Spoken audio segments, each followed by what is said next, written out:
వచ్చి అందరూ కూడా యెషయా పుస్తకము 26వ అధ్యాయము మొదటి వచనం, అలాగనే ప్రకటన గ్రంథము 3వ అధ్యాయము 20వ వచనాన్ని కూడా జ్ఞాపకం చేసుకుందాం. ఆ దినమున యూదా దేశములో జనులు ఈ కీర్తన పాడుదురు. బలమైన పట్టణం మనకు ఒకటి ఉన్నది, ప్రాకారములుగాను ఆయన నియమించి ఉన్నాడు. సత్యమును ఆచరించు నీతి గల జనము ప్రవేశించినట్లు ద్వారములను తీయండి. మరొక వచనం, ప్రకటన గ్రంథం 3వ అధ్యాయం 20వ వచనం, అందరూ తెలిసిన మాట. త్వరగా తలుపును నిలబడి తట్టుచున్నాను, ఎవడను నా స్వరం విని తలుపు తీసినడలా అతని యొద్దకు వచ్చి అతనితో నేనును నాతో కూడా అటదును భోజనము చేయడము. చిన్న ప్రార్థన. తండ్రి, నీ పాదాలకి స్తోత్రం. చదవబడు లేఖన భాగమును దీవించండి. వాక్యము నీది, ప్రజలు నీవారు. నిలవబడిన వట్టివాడిని సిలువు చాటున మరుగుపరిచి మందరకు కావలసిన వర్తమానం వినగలిగే చెవు గ్రహించే మనస్సు ప్రతి హృదయానికి దయచేయమని యేసు పరిశుద్ధ నామమున అడుగుచున్నాము తండ్రి, ఆమేన్. దేవునికి స్తోత్రం కలుగును గాక. అందరూ స్తోత్రం చేద్దాం. హల్లెలూయా. నిద్ర వస్తున్న స్తోత్రం చెప్పండి, హల్లెలూయా. ఆకలి అవుతున్న స్తోత్రం చెప్పండి, హల్లెలూయా. కోపంగా ఉన్న స్తోత్రం చెప్పండి, హల్లెలూయా. ఏంది అందరూ చెప్తున్నారు? అసలు అన్నిటికీ చెప్తా ఉన్నారు. ఓకే, సో మీరు అలర్ట్గా లేరు. ఈసారి నుంచి అలర్ట్ అవుతుంది. ఈసారి కనుక అలా చెప్తే కనుక రాంగ్ హల్లెలూయా చెప్తే అయ్యగారు మీరు ఏం చేస్తారు? కరెక్ట్గా బిగిసిపోయి కూర్చుంటారు. మంచిది. ఇప్పుడు దాకా మీరు బిగిసిపోయి కూర్చున్నారు. చాలాసేపు ఎందుకంటే మీరు కూర్చొని మేమంటే స్టైల్గా టైంకి వచ్చాం. మీరు ఎప్పుడో 5:30కి 6ంటికి వచ్చి ఉంటారు. దేవుడు మీ కుటుంబాలు దీవించి ఆశీర్వదించును గాక. హల్లెలూయా, హల్లెలూయా. మానవుడు అనుకుంటాడు ఈ లోకం శాశ్వతం, ఇదే పర్మనెంట్, ఇదే శాశ్వతం అని మానవుడు అనుకుంటాడు. దేవుడు అంటాడు ఈ లోకం శాశ్వతం కాదు, ఈ జీవితం శాశ్వతం కాదని దేవుడు అంటాడు. ఎలాగో మీకు వాక్యంలో నుంచి కొన్ని విషయాలు నేను చెప్పాలని ఆశపడుతున్నాను. ప్రియమైన దేవుని పిల్లలారా, మనకి ఈ లోకంలో మనము చూస్తే ప్రతి వారు కూడా భక్తి చేసేది దేని కొరకు అయ్యా అంటే, దేని కొరకు? ముక్తి కొరకు. భుక్తి కొరకు కాదు. భుక్తి అంటే ఏంటి? భోజనం. భుక్తి కొరకు కాదు. దేని కొరకు? భక్తి చేసేది దేని కొరకు అంటే ముక్తి కొరకు. ముక్తి అంటే పరలోకం. పరలోకం పోవాలని లోకములో మానవులు రకరకాల పద్ధతులు అవలంబిస్తూ ఉంటారు. కొంతమంది ఏం తెలిసిన పరలోకం పోవాలి, పున్నమి నరకము నుండి తప్పించబడాలని చెప్పి వాళ్ళు ఏం చేస్తారంటే పిల్లలను కంటారు. పిల్లల్ని దేనికి కంటారంటే ఒక యంత్రంలాగా. ఆడపిల్లలు వద్దంటారు. ఎవరు కావాలి? మగ పిల్లవాడు కావాలి. దేని కొరకంటే కుమారుడు జన్మిస్తే పున్నమి నరకము నుండి తప్పిస్తాడనే ఒక అభిప్రాయంతో వాళ్ళు ఏం చేస్తారంటే మగ పిల్లలు పుట్టేదాకా, అది 5గురైనా 6గురైనా 7గురైనా, ఇంకా ఆడపిల్లల తర్వాత మగ పిల్లవాడు పుట్టాలనే కంకణం కట్టుకున్న వాళ్ళు చాలామంది ఉంటారు. నేనంటాను ఈ లోకములో ఉన్న మగపిల్లల వల్ల నరకము నుండి మనం తప్పించబడం. ప్రజలు రకరకాల పద్ధతులు అవలంబిస్తారమ్మా. రకరకాల స్నానాలు చేస్తారు. అనేక ప్రాంతాలకు వెళ్ళి మరి చాలా రకాల వాటిని దర్శించుకొని రకరకాల వాటి ప్రయోగాలు చేస్తూ, తీర్థయాత్రలు చేస్తూ, దాన ధర్మాలు చేస్తూ ఉంటారు. గోదానం, భూదానం, వస్త్రదానం, రక్తదానం, ఇలా చెప్పుకుంటే చాలా రకాల దానాలు చేస్తారు. కానీ దేనివల్ల కూడా పరలోకం అనేది రాదు. మానవుడు అనుకుంటాడు పరలోకం ఉన్నదని తెలుసు, నరకం ఉందని తెలుసు. అందుకనే మరి మానవుడు అన్న మాట ఏం తెలిసిన పున్నమి నరకము అంటాడు, స్వర్గము అంటారు. బైబిల్ భాషలో ఏం తెలిసిన, బైబిల్ భాషలో పరలోకం, బైబిల్ భాషలో నరకం, రెండు ఉన్నాయి. అయితే ఇందులో ఏది మనకు కావాలి? దేవుడు ఏది ఇవ్వాలని ఆశపడుతున్నాడు? ప్రజలు దేని కొరకు ప్రయాసపడుతున్నారంటే ప్రతి వారు కూడా పరలోకం వెళ్ళాలని ఆశపడుతున్నారు. బైబిల్ చెప్తున్న సత్యం ఏంటి తెలిసిన, యేసు నేనే మార్గం, సత్యం, జీవం, నా ద్వారా తప్ప ఎవరు తండ్రి యొద్దకు, అనగా పరలోకం నా ద్వారా తప్ప ఏ మార్గం ద్వారా కూడా, ఎవరి ద్వారా కూడా మీరు పరలోకం చేరరు. మీకు ఒక మాట చెప్తాను. తల్లి గర్భంలో శిశువు అనుకుంటుంది ఏమని తెలిసినా, ఇదే నా ప్రపంచం, ఇదే నా జీవితం అనుకొని తల్లి గర్భంలో శిశువు 9 నెలలు కూడా ముడుచుకొని, ఆహా ఎంత వెచ్చగా ఉందో, ఇదే నా జీవితం, ఇదే నా లోకం అనుకొని భ్రమలో జీవిస్తుంది. 9 నెలలు మాత్రమే. 9 నెలల తర్వాత అప్పుడు ఈ భూలోకంలో అడుగు పెడుతుంది. ఆడపిల్లలు 10 నెలల తర్వాత పుడతారంటగా, అంతేనమ్మా అంటారు. ఆడపిల్లలు అయితే 10వ నెలలో అంటారు, మగపిల్లడైతే 9వ నెలలో అంటారంటగా. మరి నాకు అలాగ వినపడింది నాకు. సో లోపల ఉన్నా సరే 10 నెలలే ఏడవని, 11 నెలలే ఏడవని మనకెందుకు, కానీ లోపల ఉన్న శిశువు ఏమనుకుంటే చెప్పండి, ఇదే నా జీవితం, ఇదే నా ప్రపంచం అనుకోనంట అలాగే జీవిస్తుంది. సడన్గా 9 నెలలు లేక 10 నెలలు అయిన తర్వాత ఈ లోకంలోకి వస్తుంది. కళ్ళు తెరవగానే ఏం తెలిసినా, కళ్ళు తెరవగానే మనం అందరం ఏం తెలిసినా సైతాను మా కలిసి ఇలాగ ఉంటాం, ఇటు దడుచుకొని చేస్తుంది. ఎందుకని? చుట్టూ ఎవరు ఉంటారమ్మా?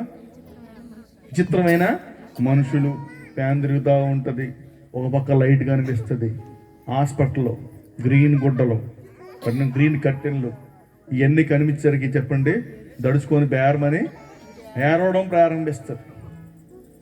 ఆ పిల్ల ఏడకపోతే మనం ఏడుస్తాం, ఆ పిల్ల ఏడుస్తే మనం నవ్వుతాం. ప్రియులారా, అప్పుడు దాకా ఏమనుకుంది చెప్పండి 9 నెలలు అనుకుంది. ఇప్పుడు ఈ భూలోకంలోనికి వచ్చింది. ఈ భూలోకంలో జన్మించిన ప్రతి మానవుడు అనుకుంటాడు, నేను ఈ లోకంలో జీవించే ఆ 70-80 సంవత్సరాలే ఇదే శాశ్వతం అనుకొని తన ఇష్టానుసారంగా జీవిస్తూ 80 సంవత్సరాలు కావచ్చు, 70 సంవత్సరాలు కావచ్చు. బైబిల్ చెప్తున్న సత్యం ఏంటంటే, మానవుడు వయస్సు ఆయుష్ ఎంత అంటే 70, అధిక బలం అంటే 80. అది కూడా ఏం చెప్పండి, ఆయాసం. ఇప్పుడు 30 ఏళ్ళకి ఆయాసపడుతున్నారు, మెట్లు ఎక్కలేరు, దిగలేరు, కింద కూర్చోలేరు, పైకి ఎక్కలేరు. ఎన్ని సంవత్సరాలకి? 40 ఏళ్ళకి ఆయాసపడుతున్నారు చాలా మంది. అయితే 80 సంవత్సరాల వయస్సు మానవుడు అనుకుంటున్నాడు ఇదే శాశ్వతం అనుకుంటున్నాడు.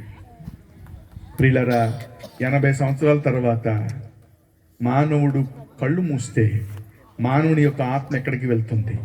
దేవుడు మానవునికి ఆత్మను ఉంచాడు. పశువులకి ఆత్మ లేదు, పశువులకి శరీరం ఉన్నది. పశువులకు మనము చూస్తే రక్తం ఉంది, ప్రాణం ఉంది. మానవునికి కూడా ఏముందంటే శరీరం ఉంది, ప్రాణం ఉన్నది, రక్తం ఉన్నది. మానవునికి ఎక్స్ట్రా దేవుడికి ఏమిచ్చారంటే ఆయన పోలికలో ఉన్న ఆత్మను దేవుడిచ్చాడు. ఈ ఆత్మ పరలోకం వెళ్ళాలి. దేవునికి స్తోత్రం కలుగును గాక. దాని కొరకే ఈ భక్తి, ఈ ప్రయాస. అయితే ఇక్కడ మనము చూస్తే పరలోకములోనంట ఒక పెద్ద స్వరం వినబడుతుంది. చూద్దాం, యెషయా పుస్తకము 26వ అధ్యాయము 1వ వచనాన్ని మనం చూద్దాం. ఈ కీర్తన పాడుదురు, బలమైన పట్టణం మనకు ఒకటి ఉన్నది, ప్రాకారములుగాను బురుజులుగాను ఆయన నియమించాడు. సత్యమును ఆచరించు, నీతి కలిగిన జనము. ఎలాంటి జనమంట? ఇలాంటి ప్రజలు కాదంట. ఎలాంటి ప్రజలంట? సత్యమును ఆచరించి నీతిని అనుసరించు ఒక గుంపు ఉన్నారంట. ఆ గుంపు కొరకు చదువుదాం.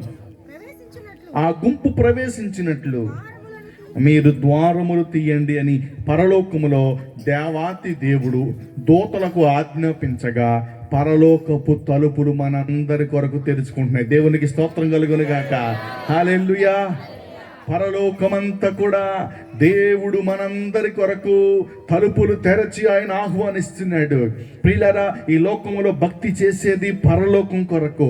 ఈ లోకములో మనం భక్తి చేసేది ఆ యొక్క పరలోకములో తండ్రి కుడిపార్శ్వమున సంతోషంగా ఉండుట కొరకే ఈ లోకములో భక్తి.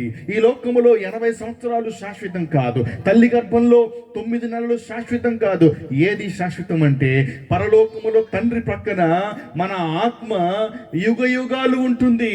ఒక 100 కాదు, 200 సంవత్సరాలు కాదు, 300 సంవత్సరాలు కాదు, యుగ యుగాలు కూడా తండ్రితో సంతోషంగా ఉండే భాగ్యాన్ని ప్రభు ఇవ్వడానికి ఆయన ఆశపడుతున్నాడు.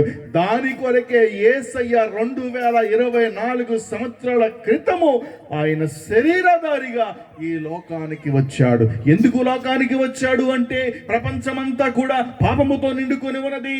కాబట్టి ఈ పాపమునికి పరిహారము దేని వలన కలిగిద్ది అంటే పరిశుద్ధుని యొక్క రక్తము. గొర్రెల రక్తము అయిపోయింది. గొర్రెలు ఎన్నో బలి తీసుకున్నాయి, మేకలు చచ్చిపోయాయి, కోళ్లు చచ్చాయి, కానీ మానవుల్లో పాపం పోలే. అందుకని యేసయ్య ఈ బలులన్నిటికీ బదులుగా ఒకే ఒక బలిగా యేసయ్య సిలువకు అప్పగించబడ్డాడు. ఆయన అప్పగించి సిలువలో రక్తము కాచి నీలో నాలో ఉన్న పాపమును ఆయన కడిగి పవిత్రపరిచి నిర్మలులుగా నిష్కలంకులుగా మనల్ని చేశాడు. ఆయన దేవుని పిల్లలారా, ఇప్పుడు ఎటువంటి గుంపుని పరలోకానికి దేవుడు ఆహ్వానిస్తున్నాడంటే 3 రకాల అనుభవాలు కలిగిన ప్రజలను దేవుడు ఆహ్వానిస్తున్నాడు. ఎలాంటి గుంపు అయ్యా అంటే ఈ లోకములో ఉండగా మనము ఎలాగ జీవించాలి అంటే, ఒకటి మారు మనసు పొందాలి. అందరూ చెప్పండి, ఏ మనసు? చెప్పాలి. ఒకప్పుడు మన మనసు ఎలాంటిది? మన మనసు చెడ్డ మనసు. మన మనసు ఎలాంటిదయ్యా అంటే మరి లోక కార్యాలు చేసే మనసు. మన మనసు కోపంతో నిండుకొని ఉన్నది. మన మనసు అసూయతో నిండుకొని ఉంటది. ఎవరి మనసైనా చూడండి, ప్రతి వారి యొక్క మనస్సు చెడ్డది. మనసును సాతానుడు చెరిపివేశాడు ఆది కాలంలో. అందువలన మన మనస్సు మారాలి. నీ మనసు నువ్వే మార్చుకోవాలి. కొంతమంది త్రాగుడికి బానిసై, కొంతమంది జూదానికి బానిసై, కొంతమంది చెడ్డ అలవాట్లకు బానిసై, చెడు స్నేహాలకి బానిసై వారి మనస్సును చెరుచుకున్నారు. ఈ రోజున ఒక వ్యక్తి పరలోకం చేర్చబడాలంటే ఆ మనస్సు మార్చుకోవాలి. దైవజనులు ఏం చెప్తారండి? మీ మతం మార్చుకో అని చెప్పరు. నీ మనసు మార్చుకో. నీ మతం ఎటు పోదు, నీ కులం ఎటు పోదు. మేము ఉన్నామండి, మేము కాపుల కులం నుంచి రక్షించబడ్డాం. అయినా పాపులమే కదా. ఏమండి రాష్ట్రం గారు? మేము కాపులు పాపులు అంట. అందరూ పాపులే. రకరకాల కులాలు, రకరకాల మతాలు వాళ్ళు ఉంటారు. మా చర్చి నిండా అన్ని రకాల కులాలు ఉన్నారు. వాళ్ళందరూ అన్నారు, అయ్యగారు మా ఊరు వెళ్తారు, మా పుట్టూరండి, మా ఒండూరండి, రకరకాలు చెప్తా ఉన్నారు. అమ్మా మరి ముందు చెప్తే శుభ్రంగా ఒక ట్రాలీగా వెళ్ళేవాళ్ళం కదా. వెళ్ళి మీ చుట్టాలందరినీ మీరు ఏం చేసుకోదురు, చక్కగా సభకి ఆహ్వానించే వాళ్ళం కదా అని చెప్పిన. నేను చెప్పలే, చిలకపల్లిపాడు వెళ్తున్న సంగతి ముందు చెప్పలే. అందుకని వాళ్ళు ఏం చేశారు, నాకు లేటుగా సమాచారం. లేకపోతే ఇక్కడున్న మరి మా యొక్క గ్రామంలో ఉన్నటువంటి విశ్వాసుల యొక్క బంధువులందరినీ తీసుకొచ్చి ఇక్కడ కూర్చోబెట్టి దేవుని మాటలు వినిపించాల్సిన పరిస్థితి. సరే, ఎనీహౌ దేవుడు మరొకసారి గొప్ప అవకాశాన్ని ఇచ్చును గాక. హల్లెలూయా, హల్లెలూయా. ఇప్పుడు ఒక వ్యక్తి పరలోకానికి వెళ్ళాలి అంటే మొదటి అనుభవం ఏంటి చెప్పండి? మారు మనస్సు. మన మనస్సును మార్చుకోవాలి. కొంతమంది కోపం ఎక్కువ, మనసును ఏం చేయాలి? మార్చుకోవాలి. కొంతమందికి అసూయ. ఎవరైనా సరే మంచి చీర కట్టినారు అనుకో, చీర కట్టుంటే అయ్యో దేవుడు ఇచ్చాడమ్మా, మంచి చీర నీకు దేవుడు ఇచ్చాడు అంటారా? అనరు. నీకు అంత అవసరమా చీర? అంత ఖరీదు గల చీర నీకు అవసరమా అంట. మంచి కారుగా ఉన్నారు అనుకో, మంచి కారుగా అంటే ఏమంటారు చెప్పండి? ఆయన కారు అంత పెద్ద అవసరమా? ఇప్పుడు బండి మీద తిరగచ్చుగా. ఏమంటే చేనుకి కూడా కారు వేసుకెళ్ళాలా? అచ్చులు 6, ఎచ్చులు 26 డైలాగులు. మళ్ళీ తెలుసా మీకు అచ్చులు ఎన్నంట? తెలుసా? అచ్చులు హల్లులు తెలుసా? తెలుగులో అచ్చులు హల్లులు తెలుసా? ఎచ్చులు ఎక్కువ. అందుకు అసూయ అనమాట. వీళ్ళేంటి చెప్పండి? అసూయ. మంచి వస్త్రం కట్టుకున్న అసూయ, ఒక మంచి ఇల్లు కట్టుకున్నా అసూయ, ఒక పొలం కొనుక్కున్నా, ఒక స్థలం కొనుక్కున్నా అసూయ, ఏది చేసినా అసూయ, ఒక పెళ్లి చేసుకున్నా అసూయ. దేవుని పిల్లలారా, మన మనస్సు మారాలి. కొంతమంది త్రాగుడికి బానిసలైనారు. కొంతమంది వ్యభిచార సంబంధమైన ఆలోచనలు కలిగి మనసు చెడిపోయింది. ఎందుకంటే లోకమంతా కూడా సాతానుడు సంచరించి ప్రతి వారిని కూడా పాపానికి ఈడుస్తున్నాడు. ప్రియమైన దేవుని పిల్లలారా, ఈ రాత్రి దేవుడు మీకు సెలవిస్తున్నాడు, మీ మనస్సులన్నీ కూడా మార్చబడాలి. మీరు మారు మనసు పొందాలి. రెండవదిగా ఏం చేయాలి తెలిసిన? రక్షణ పొందాలి. అందరూ చెప్పండి, రక్షణ. బైబిల్ ఏం తెలిసిన? మార్క్స్ వార్తలో నమ్మి బాప్తిసం పొందువాడు రక్షించబడును, నమ్మని వానికి శిక్ష విధించబడును. ప్రియులారా, ఒక వ్యక్తి పరలోకం వెళ్ళాలి అంటే రక్షణ కార్యము ఆ వ్యక్తి జీవితంలో జరగాలి. బాప్తిస్మం పొందాలి, రక్షణ పొందాలి. రక్షణ గురించి 2 మాటలు నేను చెప్తాను. నేను మత్తయి సువార్త అందరూ కూడా చూడండి, 27వ అధ్యాయం అనుకుంటా, మొదటి నుంచి కొన్ని వచనాలు చూడండి ఒకసారి. The book of Matthews chapter 27, 3 నుంచి చదువుకుందాం. 3 నుంచి కొన్ని వచనాలు. అప్పుడు ఆయన అప్పగించిన యూదా శిక్ష విధింపబడగా చూచి పశ్చాత్తాపపడి పశ్చాత్తాపడి 30 వెండి నాణెములు ఆ ప్రధాన యాజకుల యుద్ధకును పెద్దల యుద్ధకును మరలా తెచ్చి నేను నిరపరాధ రక్తమును అప్పగించి పాపము చేస్తునని చెప్పాను.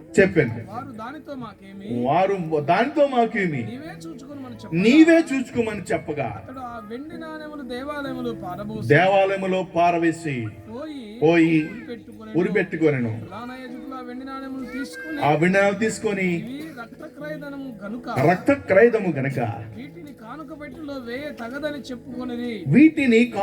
పెట్టెలో వేయ తగదని చెప్పుకొని, కాబట్టి వారు ఆలోచన చేసి వాటినిచ్చి పరదేశులను పాతి పెట్టుటకు కుమ్మరి వాని పొలమును కొన్నారు. దేవునికి స్తోత్రం కలుగును గాక. హల్లెలూయా, హల్లెలూయా. బాప్తిసం అంటే ఏంటో తెలిసిన? బాప్తిసం అనగా దైవజనులు ఏం చేస్తారంటే, నీటిలో మనకి బాప్తిసం ఇచ్చారు. నీటిలో బాప్తిసం ఇచ్చారంటే దాని అర్థం ఏంటంటే ముంచబడుట లేక బాప్తిసపు అనుభవంలో మనలో ఉన్న శరీర కార్యాలన్నీ కూడా, మనలో ఉన్న పాపాలు, దోషాలు, శరీర కార్యాలన్నీ కూడా బాప్తిస్వపు అనుభవం ద్వారా అవన్నీ కూడా పాతి పెట్టబడడం. అదే బాప్తిసం. బాప్తిసం అంటే ఏదో అనుకుంటారు, ఏదో. బాప్తిసం యొక్క అర్థం అది. ఏం చెప్పండి బాప్తిసం అర్థం అని చెప్పండి. మన శరీర కార్యాలన్నీ కూడా ఏం చేయబడాలి? బాప్తిసం పొందినప్పుడు, మనం ముంచబడినప్పుడు అన్నీ కూడా పాతి పెట్టబడమే బాప్తిసం. నీలో ఉన్న కోపం చెప్పండి